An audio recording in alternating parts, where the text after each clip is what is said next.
नमस्कार दोस्तों, जय श्री राधे कृष्णा। आप सभी का एक बार फिर से स्वागत है हमारे चैनल भूमिपुत्रा में। आज सुनते हैं गुरुवार व्रत की कथा। प्राचीन काल की बात है। किसी राज्य में एक बड़ा प्रतापी और दानी राजा राज करता था। वह हर गुरुवार को व्रत रखकर दीन दुखियों की मदद करके पुण्य प्राप्त करता था, परंतु ये बात उनकी रानी को अच्छी नहीं लगती थी। वह न तो व्रत करती थी और न ही दान पुण्य में विश्वास रखती थी। इतना ही नहीं, वह राजा को भी ऐसा करने से मना करती थी। एक समय की बात है, राजा शिकार खेलने के लिए वन गए। घर पर रानी और दासी थी। उसी समय गुरु बृहस्पति देव साधु का रूप धारण कर राजा के दरवाजे पर भिक्षा मांगने आए। साधु ने जब रानी से भिक्षा मांगी तो वह कहने लगी, हे साधु महाराज, मैं इस दान और पुण्य से तंग आ गई हूँ। आप कोई ऐसा उपाय बताएं जिससे कि सारा धन नष्ट हो जाए और मैं आराम से रह सकूं। इतना सुनकर बृहस्पति देव ने कहा, हे देवी, तुम बड़ी विचित्र हो। संतान और धन से कोई दुखी नहीं होता। अगर अधिक धन है तो इसे शुभ कार्य में लगाओ। कुंवारी कन्याओं का विवाह कराओ, विद्यालय और बाग बगीचे का निर्माण कराओ, जिससे तुम्हारे दोनों लोग सुधरें। परंतु साधु की इन बातों से रानी को खुशी नहीं हुई। उसने कहा कि ऐसे धन की आवश्यकता नहीं है जिसे मैं दान दूं और जिसे संभालने में मेरा सारा समय नष्ट हो जाए। तब साधु ने कहा, अगर तुम्हारी ऐसी इच्छा है तो मैं जैसा बताता हूँ तुम वैसा ही करना। गुरुवार के दिन तुम घर को गोबर से लीपना, अपने बालों को पीली मिट्टी से धोना, राजा से हजामत बनाने को कहना, भोजन में मांस मंदिरा का प्रयोग करना, कपड़े धोबी के यहाँ धुलने देना। इस प्रकार 7 बृहस्पतिवार करने से तुम्हारा समस्त धन नष्ट हो जाएगा। इतना कहकर साधु के रूप में बृहस्पति देव अंतर्ध्यान हो गए। साधु के अनुसार कई बातों को पूरा करते हुए रानी को केवल 3 बृहस्पतिवार ही बीते थे कि उसकी समस्त धन संपत्ति नष्ट हो गई। भोजन के लिए राजा का परिवार तरसने लगा। तब एक दिन राजा ने रानी से बोला कि हे रानी, तुम यहीं रहो, मैं दूसरे देश को जाता हूँ, क्योंकि यहाँ पर सभी लोग मुझे जानते हैं, इसलिए मैं कोई छोटा कार्य नहीं कर सकता। ऐसा कहकर राजा दूसरे देश चला गया। वहाँ वह जंगल में लकड़ी काट कर लाता और शहर में बेचता। इस तरह वह अपना जीवन व्यतीत करने लगा। इधर राजा के परदेश जाते ही रानी और दासी दुखी रहने लगी। एक बार जब रानी और 7 दिन तक बिना भोजन के रहना पड़ा तो रानी ने अपनी दासी से कहा, हे दासी, पास ही के नगर में मेरी बहन रहती है, वह बड़ी धनवान है, तू उसके पास जा और कुछ ले आ, ताकि थोड़ी बहुत गुजर बसर हो जाए। रानी दासी की बहन के पास गई। उस दिन गुरुवार था और रानी की बहन उस समय बृहस्पतिवार व्रत की कथा सुन रही थी।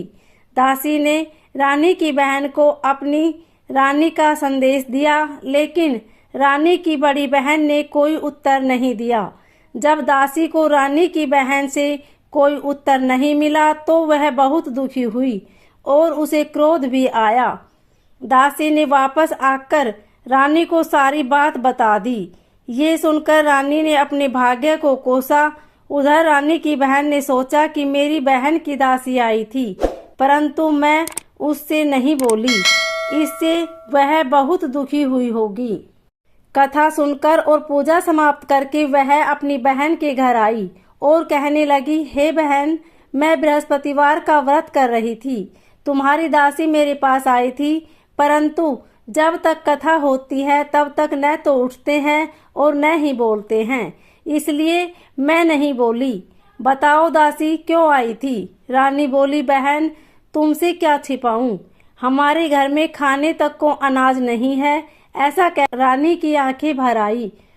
उसने दासी समेत पिछले 7 दिनों से भूखे रहने की पूरी बात अपनी बहन को बता दी। रानी की बहन बोली, देखो बहन, भगवान बृहस्पति देव सबकी मनोकामना को पूर्ण करते हैं। देखो शायद तुम्हारे घर में अनाज रखा हो। पहले तो रानी को विश्वास नहीं हुआ।